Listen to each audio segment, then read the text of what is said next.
પોરબંદરમાં રહેતા લોહાણા સમાજના 72 વર્ષીય ગીતાબેન અરવિંદભાઈ લુક્કાનું ટૂંકી માંદગી બાદ અવસાન થયું હતું. પરિવારમાં શોકનું મોજું ફરી વળ્યું હતું, પરંતુ આ દુઃખની ઘડીમાં પણ પરિવારે એક પ્રેરણાદાયી નિર્ણય લીધો હતો. ગીતાબેનની 14 વર્ષની પૌત્રી ગુંજાએ પોતાની વાલ સોયા દાદીમા પ્રત્યેની અતૂટ શ્રદ્ધા અને પ્રેમ વ્યક્ત કરતા સ્મશાનમાં જવાની ઈચ્છા વ્યક્ત કરી હતી.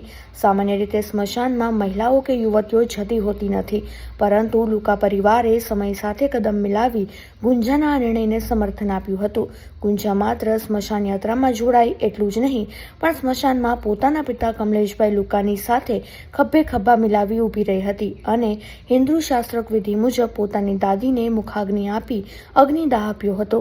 સામાજિક પરિવર્તનનો સંકેત પોરબંદર જેવા ઐતિહાસિક શહેરમાં હવે ધીમે ધીમે સામાજિક માનસિકતા બદલાઈ રહી છે.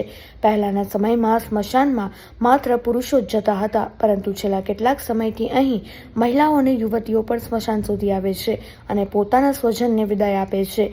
ગુંજાએ જે હિંમત અને સમજદારી બતાવી છે તે અન્ય સમાજ માટે પણ ઉદાહરણરૂપ બની છે. ગુંજા લુકાની આ હિંમતની સમગ્ર પોરબંદરમાં પ્રશંસા થઈ રહી છે.